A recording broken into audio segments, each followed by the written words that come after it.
Greetings and welcome to the energy of Leo. This is Ron from Tarot of the Twin Sun. Tarot of the Twin Sun is a functional division within the Order of the Twin Sun. I do welcome you to the channel. Thank you for tuning in. Please toss a like if you will. Do not try to find resonance here. If it comes naturally.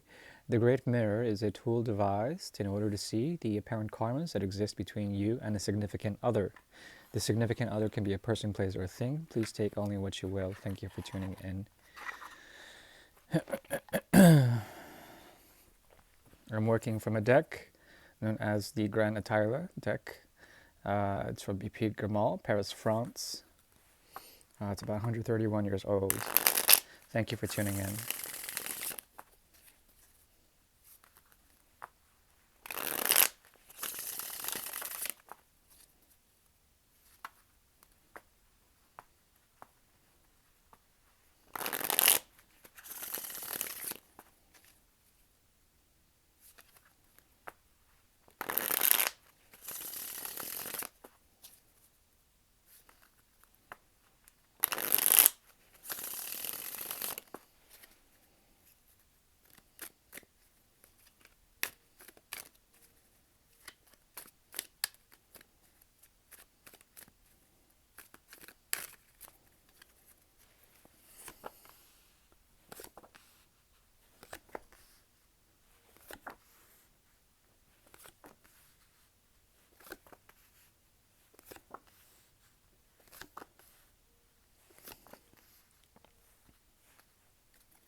There is a type of communication here that is stimulated by a past connection.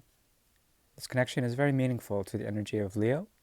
It also has to do with the energies of Scorpio, transformation through the 8th house, death and regeneration.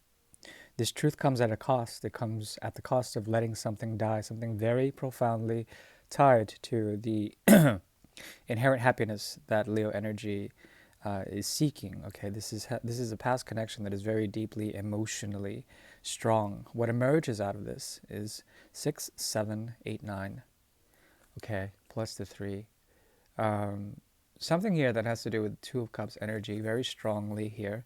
And there's a type of communication. This is about a new beginning through transformation, okay?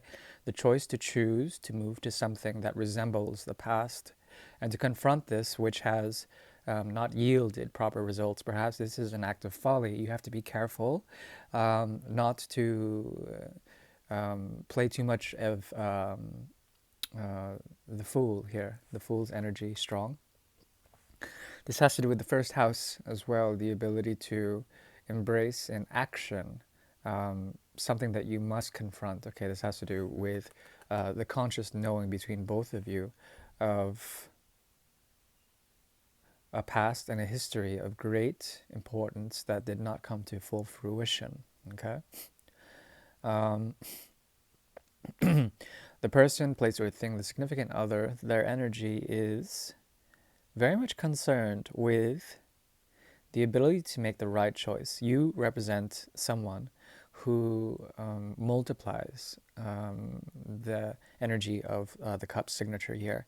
What can emerge out of this is possibly the 5 of Cups or the 9 of Cups, both pointing to a point of seclusion on their end. Seclusion, reclusion, the ability to find in stillness their own potentialities. There is something about this connection that is very abstract for them. They do not know how to point to the right direction, to choose the right cup. Therefore, you symbolize the energy of Pisces, the key signature of Pisces, from the 12th house to the 1st house to them. A new cycle, a regeneration, the ability for you to help guide them in some sort of way with your staff of creation, okay? This is difficult for you, but also it requires you to let loose any of the pretensions of the past and to knock them over in order to reach them in a fit of passion, okay?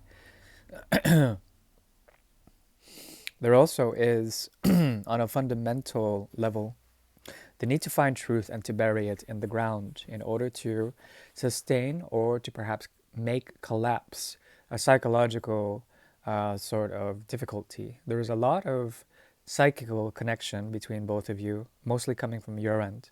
You provide for them, at least in a karmic way, the dream world, the abstract world, and perhaps this requires a lot more trust on their end. Okay, they would have to trust that you would lead them appropriately. The Sword of Truth reverses and becomes the Six of Swords on your end. The Six and the Seven of Swords. There's something about you that wants to bring forth truths that come at a cost, cutting away from the past in order to glean something new, and to perhaps also let loose expectation, to find in a way, in the mind especially, how to raise the Sword of Truth that is inherently trying to be set into the ground here. This is what the main action is, okay? Essentially either reviving something, renewing something, regenerating something from the past that is an emotional or perhaps creative wellspring of wealth in terms of cups and chalices energy, okay? What emerges out of this is the sun's energy. This is a connection that is truly joyful, but it requires you to be patient enough to let go of things from the past for them to find especially balance and equilibrium, good health, in order to find something that would protect them, to be inherently theirs, as opposed to being washed or wallowed by the abstract dream world that you bring to them. Okay, that is what I'm seeing for the energy of Leo. Short and sweet. I hope that's enough. In terms of advice, if there's anything coming back from the past in order to